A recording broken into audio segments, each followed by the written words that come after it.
Disclaimer. Oh, boy. In the upcoming episode, we have Jackie Cow on, and I just wanted to make an announcement because this episode is going live, but our real episode won't be coming until next week. Yes. So, tomorrow night, February 7th, is Mega. It's our monthly Epic Guild activity, and it is our yearly SEMA San Diego. So I've partnered up with fellow guildie Lucy, and we are going to be hiding SEMA on a planet that I'm not telling you what it is. So you're going to have to come tomorrow to Mega, which is at 9 p.m. Eastern, which is the real world time. We will be on the Imperial side. If you'd like more info, go to aie-guild.org, get the Discord information, pop into the Soltor channel, and say, hey, I want to be a part of Mega. And we'll make sure we get you in there. We're going to have some trivia. We're going to be searching for some stuff. You're going to find SEMA. I promise if you win, you will die. And come win some sweet Soltor stuff. Prizes. Enjoy the rest of the episode. Let's do this. Hey, I'm Marcus. And I'm Nick. We are working class nerds. Cue the intro.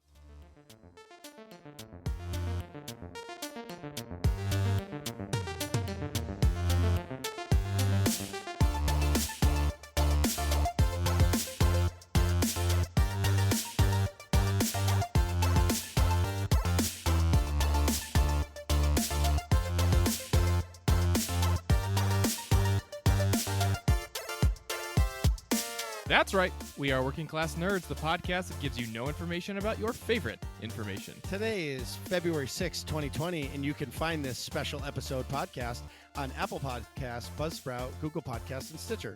You can find the both of us on Twitter. I am at MarcusB814. And I am at Nick Vern, that's Nickvern. And in this week's episode, we get a chance to sit down with Jackie Chow. Jackie works as a game developer, most recently with Star Wars The Old Republic from Bioware, and is also a fellow Yukon Husky. Nick is so excited because at the cantina, I could hear like Husky fever going on during the cantina event. So, first of all, thanks for coming on the show. And what have you been up to for the last couple of weeks? Well, this past Monday was my last day at Bioware. Dun dun dun. Yeah. What are you gonna do now? So my next adventure is I'll be doing game design at Gearbox. Woo woo! Wow. Their flagship title is the Borderlands series, correct? Yes. And they've done a bunch of other awesome games. Subnautica was one of their indie hits that came out of nowhere. Yeah, they have a big publishing arm that they publish a lot of really neat, interesting indie games. Risk of Rain 2, that's one of my personal favorites. Right. They did a bunch of stuff. So that's pretty cool that you get to jump from one big game studio to another. Like career-wise, anyway. Yeah, I'm pretty excited. It does involve a move up to Dallas, so this whole week has been busy packing and getting ready for the move and all that fun adulting stuff. Right. So you're going from the party capital of Texas to the gun capital of Texas. Different kind of party. Yeah, that's true. Yeah. On 4th of July, they just no fireworks. They just shoot guns in the air. Well, I guess, what was your main job at Bioware? Game design as well? Yeah, so at Bioware was game design, specifically world design. So I didn't touch any of the systems. I was doing all content. Okay. I started off doing flashpoints, so mostly encounter stuff, enemy spawning, a little bit of quest scripting as well. What does that mean? What was that last thing? Quest scripting. So I'm the one designing the quest, like what are you doing in each one? Wow. What are the different steps? What are the different places you go to? Basically every piece of the quest. Huh. And if in the last big thing you worked on was the Meridian Flashpoint, right? Yes. Because I remember talking to you guys about that at the cantina. Well, it was really fun to do, and I think the final fight was really fun. And I haven't done it yet. Which side? Is there any other side but the imp side? I'm pretty proud of the Malgus fight. If you haven't tried that one yet. I have not, because okay, I have this like little vendetta. Hmm. I just don't like the pub side. I think the moves are. It's like I want to kill stuff. I don't want to like befriend them. Hmm. Like, but you want to kill something, not just make it faint like in Pokemon. Yeah. I get what you're saying. Well, don't get on Pokemon because I'm actually enjoying it right now. But anyway, so and now, what other worlds in Sotor did you design or work on? So of the flashpoints, I worked a little bit on Umbara. I did the bonus boss for that, Oh, the Alpha Slybex. I don't know if you guys have wait. encountered that or not. Mm-hmm. Yeah, many, many, many deaths. It is meant to be a little harder. Yeah. Well, and then when was it? When it first came out on Master Mode, it was tough. Mhm. And then as the gear progression happened, I think it was like you got 248 gear. Yeah. And it started to get a little easier. But it was definitely interesting those first few times. So that is actually the first thing I ever worked on Soltor. Really? Yeah, that fight. How long were you at BioWare? 3 years, about a little under 3 years. So I guess the real question is Matt Pusevich work day and night constantly? Does that guy ever take a break? I think Matt is a robot. I think he only stops to recharge. That guy's a very hard worker. Probably one of the hardest workers I've ever seen. Wow. Well, I can imagine him and Cameron too. Right. Yeah. And so did you go right from UConn to BioWare? No, so the path I took was I did UConn for my bachelor's degree. Went to University of Utah for my master's degree in game dev. Started working in. I did an internship there for about a year at an indie studio. Went over to EA Salt Lake, which was a mobile studio, and then after that came over to BioWare. Wow. That's how do you go from Utah? Wait, how do you go from UConn to You- Utah well, to Texas? You might not realize Yukon is pretty rural. Like there's Yukon and then nothing around it. Oh, there's nothing around it. Yeah, it's like the whole town that it's in stores is literally probably just Yukon with like 2 or 3 streets of housing. And a bunch of basically the rest of it is just woods. Yeah, and then farms. Hmm. And so like it's like Stores dash Mansfield because Mansfield's like a real town, but Stores is basically just Yukon, which is pretty interesting. And then outside of that, it's all just farmland. There's not a lot of stuff besides what's right there. Are you from originally the Northeast? Yes, I am from Connecticut. Oh, no way. Oh, Yeah. okay. Yeah, Oh, West okay. Hartford. Whoa, I was just working down there. Yeah, That's funny. Marcus just did what, cabinets down there? Yeah. Very cool. It's- So Go ahead. I was gonna say, while we're on the topic of Yukon, we can get through a couple. I have a few Yukon questions for you if you want. Oh yeah, of course. I Nick love has been reminiscing about the days. Yeah, so Nick has been texting me for about a week and a half about the Yukon stuff because he's so excited because he tells me about the Yukon stuff and I actually have no idea what he's talking about except the club sports stuff. Right. So I think I asked you some of this at the cantina, but so were you a Ted's guy or more of a Huskies guy? What was your favorite watering hole back in the day? Where did This I is go mi- to more? Or actually, probably when you were there, Thirsties was still there too. I think. Thirsties, yeah. I'll say Thirsties is where we went to the most, I think. Yeah, that was definitely most popular. Nickel Night. Yes, Nickel at wait, Thirsties. wait, what is Nickel Night? So, Let's do this. so Nickel Night is when is discounted drink night. Basically, when there's a period of time, it's like an hour and a half, where you can get 4 mixed drinks for $1. Oh, And everyone gets, but you have to buy them in. Like everyone gets 1 cup, and that's your nickel cup. And then when you walk in the door, and then you have to buy drinks in groups of 4. But like they're 25 cents each, so obviously it's you're buying 4 at a time. 4 at a time. But yes, you go with 3 friends. You make multiples of 4, and then you just buy drinks. Like somebody will buy. You take turns buying a round essentially because a round's only $1, which gets out of hand very quickly, as you can imagine. Wait, so is Thirsties gone now? Thirsties. So the original Huskies building got condemned. Thirsties closed for I don't know what happened to it, and Huskies is now in the old Thirsties location. Huh. Okay.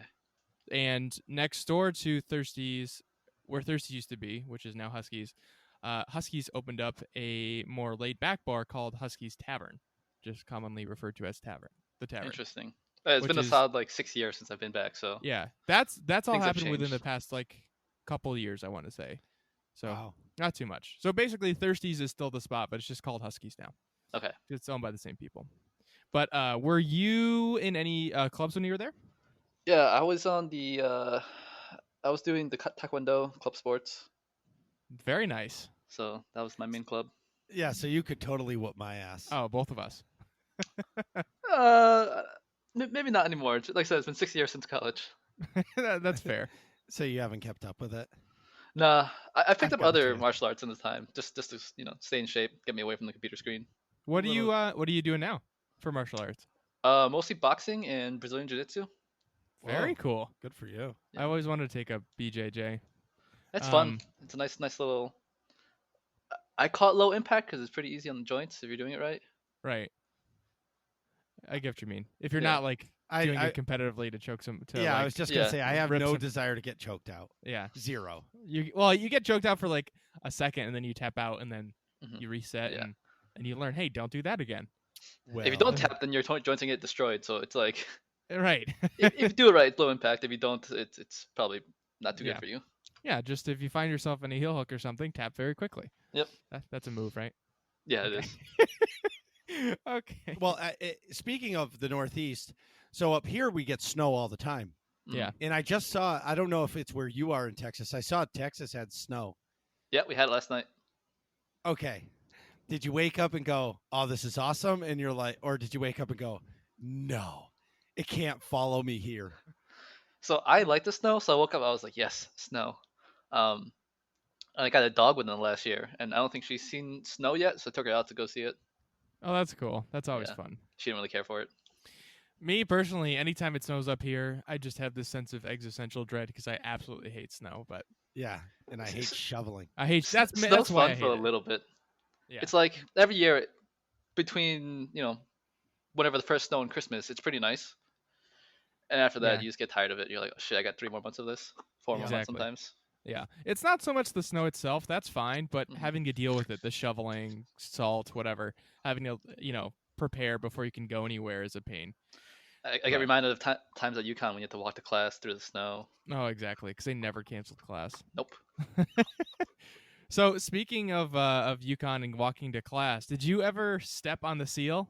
I did not. All my classes were on the other side of campus. Oh, okay. So wait, Yeah. so what do you mean? Where did you live versus where your classes were? So I've lived in Shippey, West, South, and McMahon, Okay. and my classes were in the business school or the. Oh, so you never even had to cross Fairfield Way. They're Nope. all on that side of campus. Yep. Oh, so okay. So what I'm talking about is in the middle of campus, there's this big strip where called Fairfield Way, and it's a cobblestone path, and that's where a lot of stuff is. So in the middle of it, right in front of the library, is this giant seal with UConn's like emblem on it, and the old wives' tales go that if you step on the seal before you graduate, while you're walking to class or walking to the library, you will not graduate because it's like bad luck to step on the seal. So I was going to make a joke, like if you did end up stepping on it, how did you manage to reverse all that bad luck and graduate? But Jackie's classes were all on, and his dorms were all on the one side of that, so he never had to cross Fairfield Way, which makes sense. Mm. It's Yeah, that whole side of the campus is pretty foreign to me. I getcha. I lived in South and Alumni, and Hilltop Apartments, but all my classes were in this biological science building, so I had to go all the way to the other end all the time. Ooh, that's rough. But anyways, so you went to UConn when they still had the old fluffy white husky logo. What do you think of the new one that's a lot more angry looking? I miss the old one. It was so adorable. Right. Now, see, like I get it for athletics. This is a much more like serious logo. Before it Right, was like, right. "Aw, look at the dog." Now it's like, "Oh shit, this wolf's gonna mess you up." What? Okay, so I'm not. I didn't go to college, Yeah. right? But you guys are out of college. Who cares about the logo? Oh, right. No one. Ultimately, it doesn't matter. But Yeah, when they But switched the logo, people cared for like a month, and then everyone forgot about it. right. it's just funny to me because you guys are talking about this stuff, and I'm just like, what the? This hell is are nothing talking you would have about? ever thought about. No, never, ever. Right. All right. So last and most important question. Wait, actually, what do you think of the new logo? I do agree with what you said. I think it's good for athletics, and incorporates a little more color into it. So I guess we have more options in apparel. Yeah, instead of just white. Yeah. Now you get a little Or- blue, a little bit of red as well. Right. I think the red accents are. I Pretty think it also sweet. looks more like a husky. The other one did not look like a husky. It was just like all white. Yeah. What's like the Shiba Inu or whatever the Like fluffy a white Samoyed, Japanese? Yes, the cloud Samoyed. dogs. That's what I'm thinking of. It looked more like a Samoyed. Yeah, Did you get a husky dog? I did not. What I kind of feel dog did terrible you get? having one here in Texas.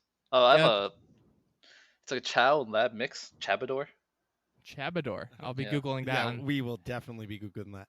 Okay, so my first question for you, video game related, is what was the first video game you ever played, and did that help influence your future in gaming? The first game I ever played was Contra back on the NES. Up, up, down, Wow. down. Yeah. Yep. I played that with my dad. We play co-op every single time. I never played it alone. I think that Wow. had a huge impact on my gaming because my favorite games to play are co-op PvE games, whether couch co-op or online. Wow. So I yeah, like co-op a lot too. I think it's left a lasting impression on me. What was your favorite console as a kid? Like growing up, what was one that stuck out as like, or I guess platform that you played on a lot? PlayStation. PS1? Yeah, PS1. That was my first console that was my own. Before that, I was using my dad's, his Nintendos and stuff. Sure. So PS1 was my first one on my own, and then from there, I've just been a PlayStation gamer ever since. Besides PC, but yeah, when it comes to console. He just broke Marcus's heart. I'm so disappointed. He's See, here's the thing though. guy. It's everything on Xbox is on PC, so I don't need both. Well, as I agree and I don't, because a lot of the Xbox 360 games did not come out for the PC. That's true.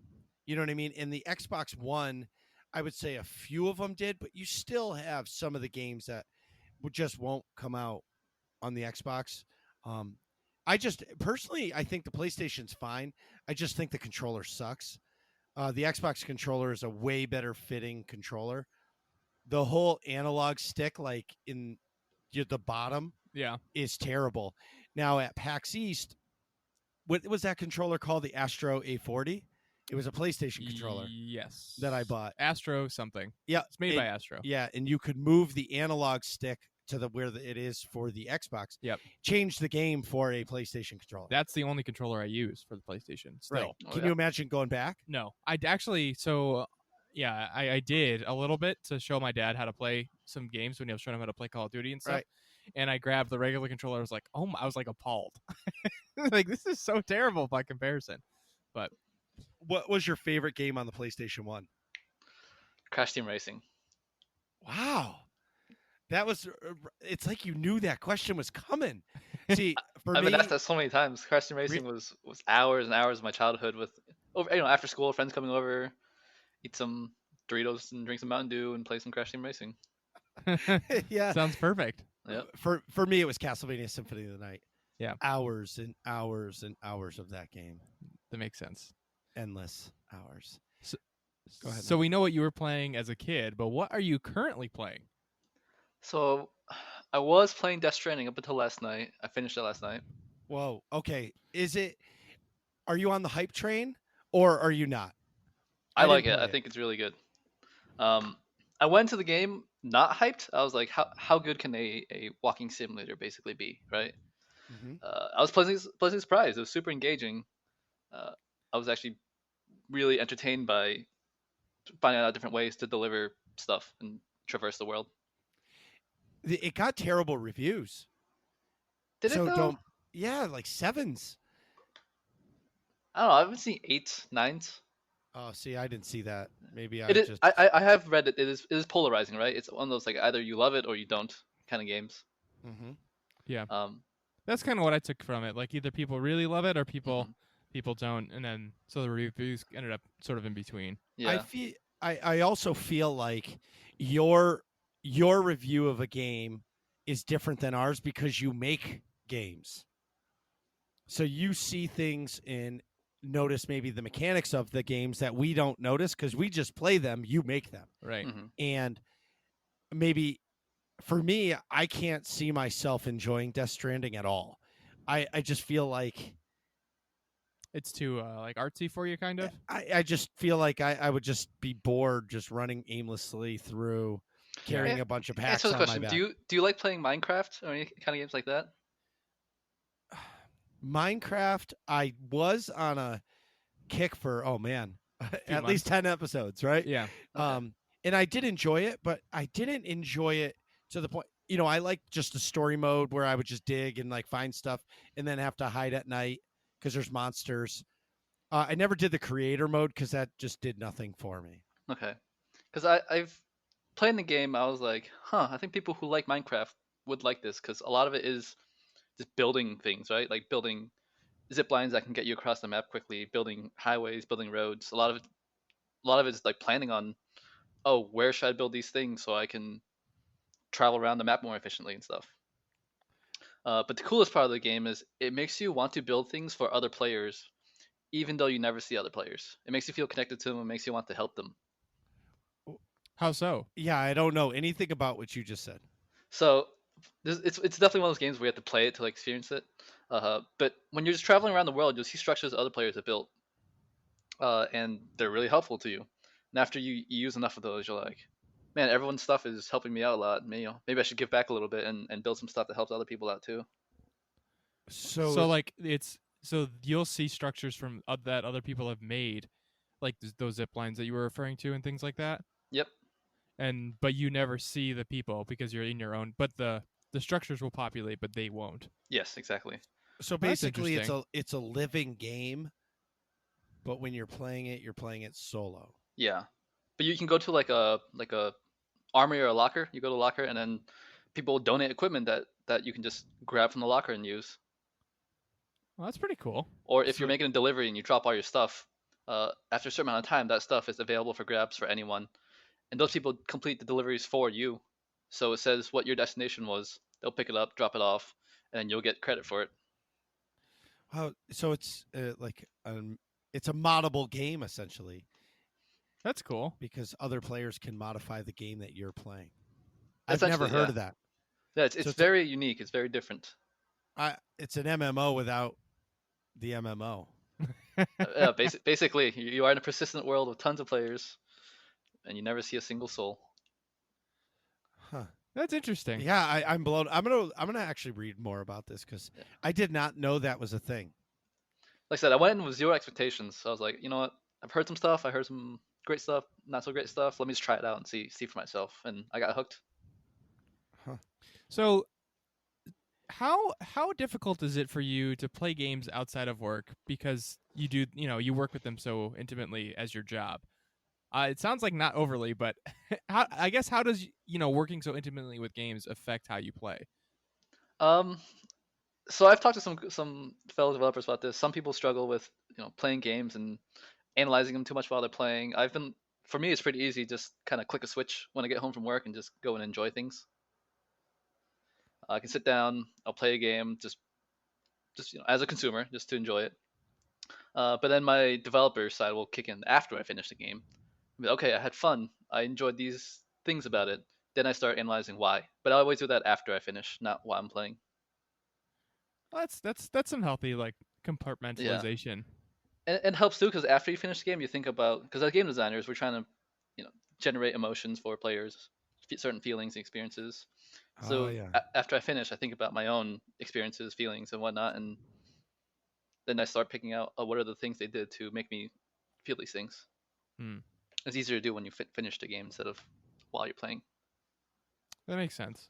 Let yourself sort of be the consumer Yeah, in the moment. Yeah. exactly. Because you're building games for other players, not developers. Right. That's a Or, really special quality, Jackie, because I build cabinets for a living hmm and I'm a finished carpenter by trade. When I get out of work, the last thing I want to do is more work. I mean, I end up doing it because it's my own house, but I when I'm done, like working for the day or the night, the last thing I want to do is turn on HGTV and watch some bullshit TV show about home improvement with my wife. You know what I mean? hmm Right.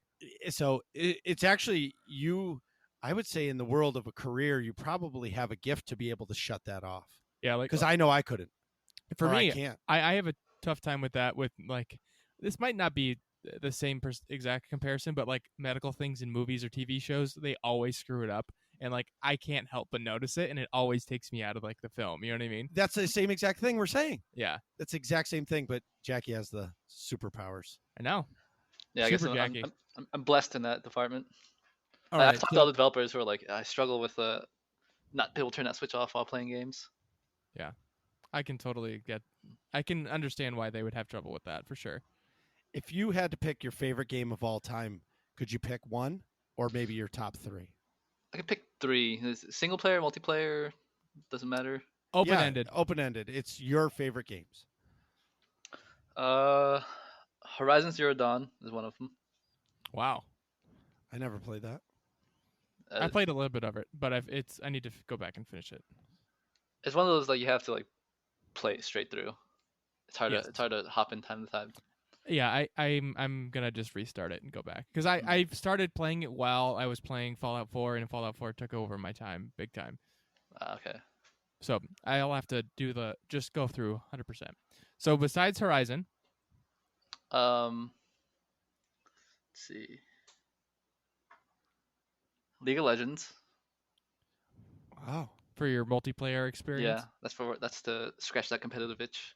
Mm-hmm.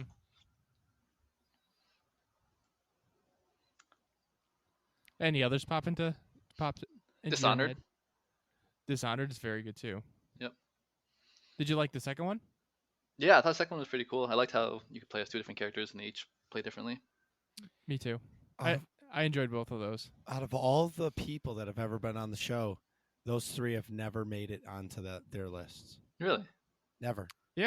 Dishonored, I feel like kind of flies under the radar. Those are both really good games. At least like in terms of my circle that I interact with, you know. Dishonored is definitely, I think, underrated game, or Or at least not as many people underexposed game. Yeah, I agree. Those are great choices. I like I like a lot of Bethesda's IPs, but so I'm a little partial there. But Fallout's also a big one for me. yeah, Fallouts are probably my favorite series of all time. Yeah. That's my numero uno. So what's your favorite Fallout game? That's the question for me. I want to say New Vegas. That's my favorite as well.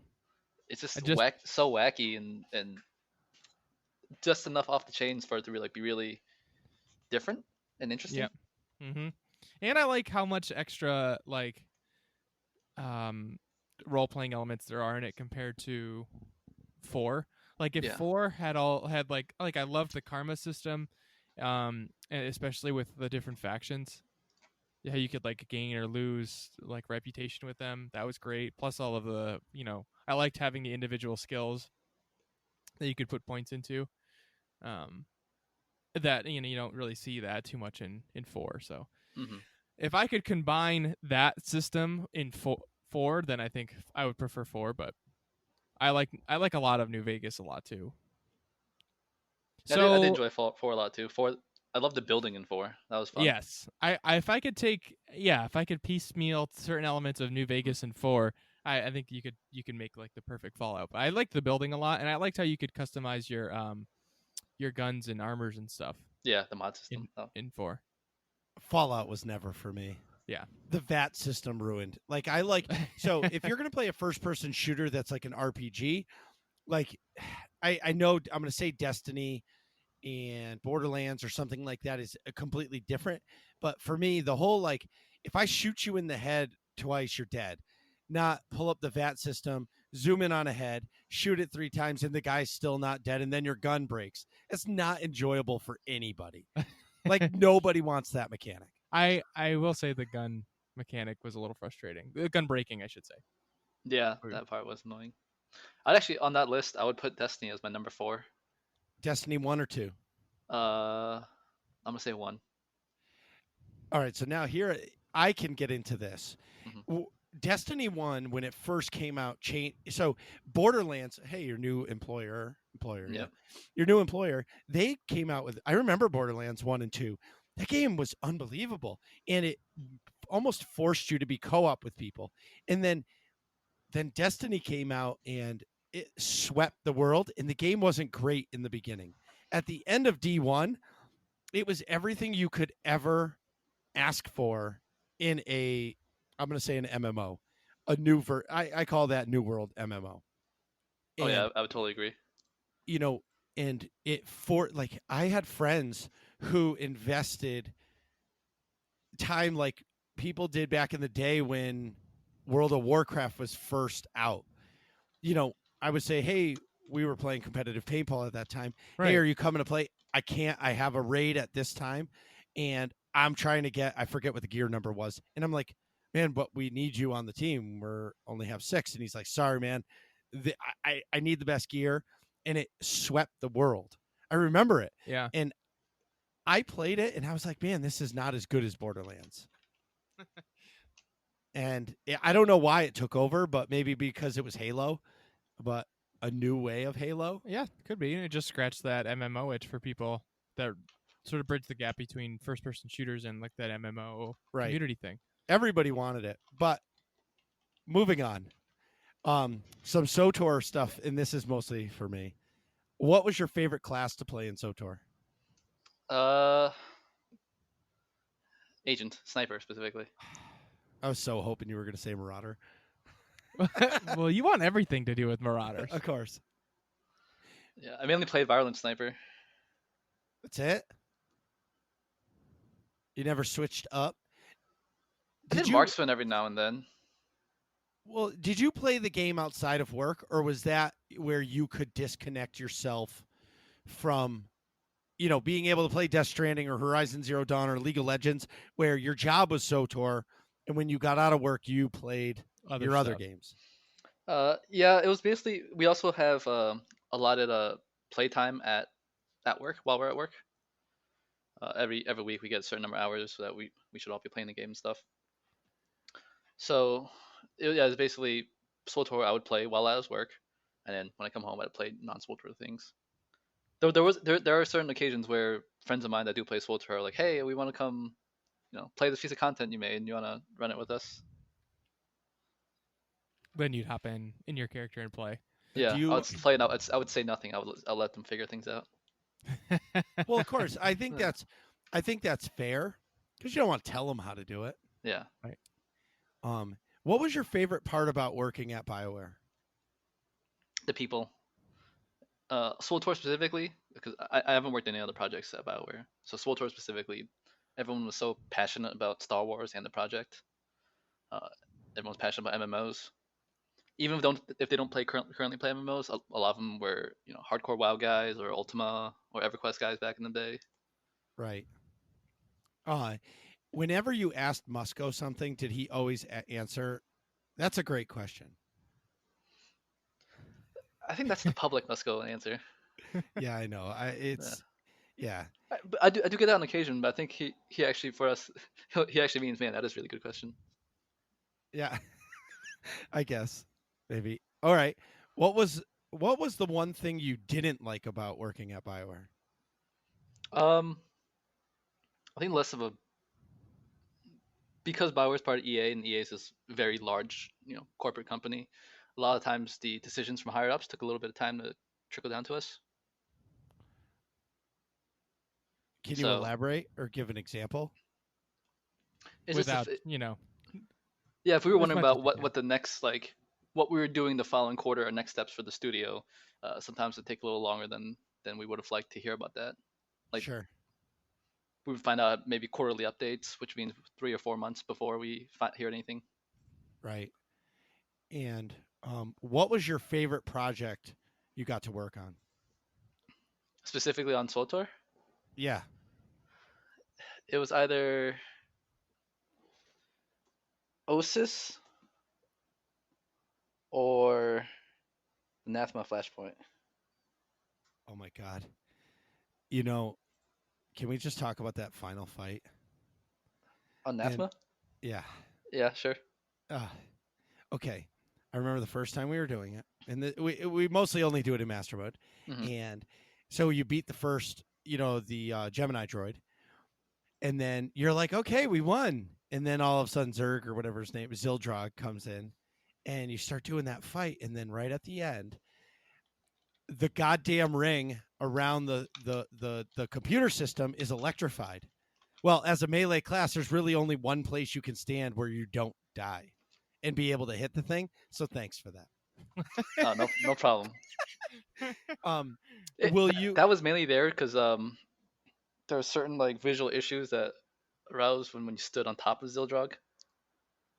We're like, oh, we can't have players stand on top of him, so we had to do that. Oh, you had to make it electrified. Yeah. So, what like the Nick? Have you ever seen the movie Lawnmower Man? No.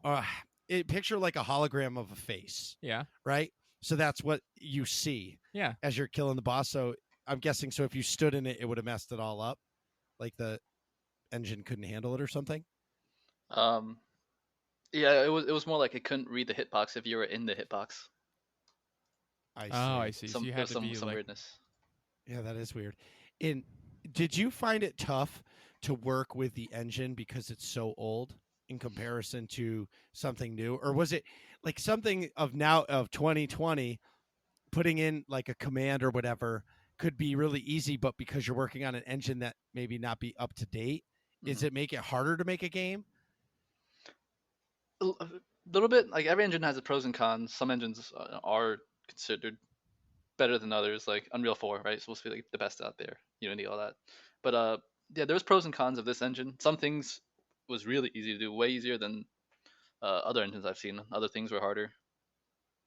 It just depends how much time we had to customize certain parts of the engine. That makes sense. And if there was one thing that you had an idea to do in Soltor that got shot down, what was it? That you could wish that you really your wish list. What was the one wish list thing you wanted to do but you couldn't? Something I really wanted to do. For a while, I really wanted to do. Have you guys played Guild Wars 2? Yep. I wanted to do world bosses of like Guild Wars 2 scale. Wow. Or it's just open. Yeah, just open. You got a buttload of players is all grouping up to fight against it. Huh. That would have been really sweet. Of course, some giant epic monster to fight. Mm-hmm. Well, that's one of my wish list things. Operations scaling. So if we have 12, it'll scale to 12 instead of 16. Yeah. Because right now it's just a hard 8 or 16. Correct.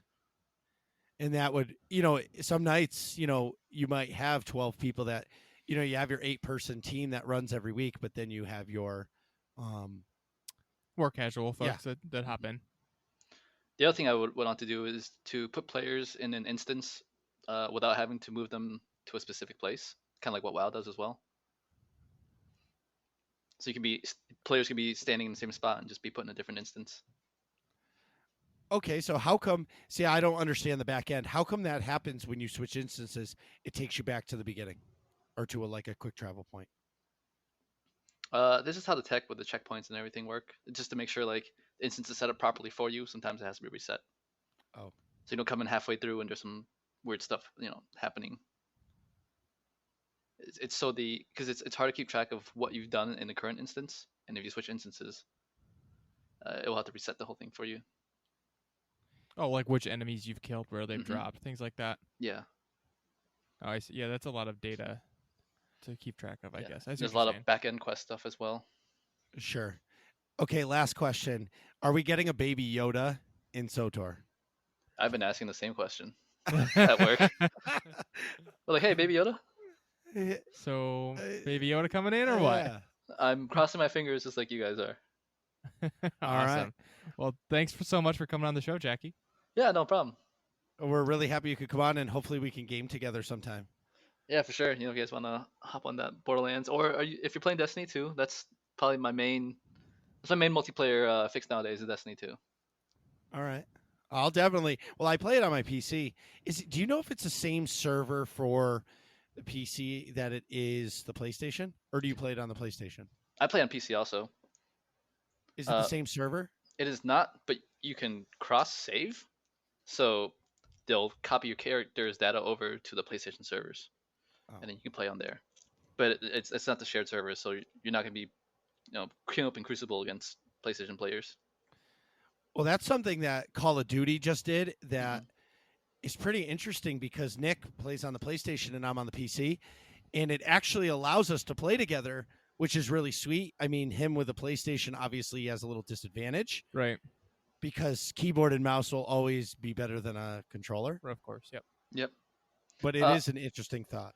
I think games nowadays are trying to make up for that with auto aim on controllers. It'll detect a good controller plugged in, and it will give you aim assist versus if you're on keyboard and mouse, you don't.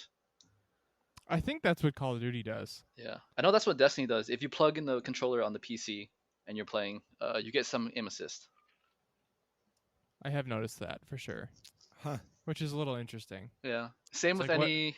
I think Fortnite also does that. If you're playing with a controller on PC, there's some aim assist, and they have cross-platform too. So that's how developers are trying to balance things nowadays. Is with that. That makes sense, because you'd have to do something, otherwise the keyboard and mouse would just destroy all the time. Yeah, exactly. Well, hey, thanks again, man. Yeah, Yeah, we no- know you no got to go. problem. We know you got to go pack up the house. Yeah, getting ready to make the big move, buying man, a house well- for the first time. Well, you're buying a house? Yeah, Wow, congratulations! That's a Thank you. big commitment. it is. But rent in that area was the same as a mortgage, so I was like, why not just buy? Really? Mhm. So, are you actually going to be in the city limits of Dallas? No, I'll be Gearbox is up in Frisco, so it's a suburb north of it. Okay. Which it's at first I thought it was gonna be kind of the boonies, but it turns out it's a pretty popping area. They're hosting the League of Legends Spring Championships there. Well, that's cool. Are you gonna attend? Or are you Yeah, gonna I'll play definitely- in it? I wish I could play in it. of that skill level, I would probably not be a game developer in that case. Wow, But I'll definitely be attending. that's so exciting. I'm so happy to hear that you're, making a move, and Mm. Gearbox is awesome. Well, if a PlayStation copy of Borderlands 3 or a PC copy of Borderlands 3 ever come across your desk, don't hesitate to send them our way because we'd love to play it with you.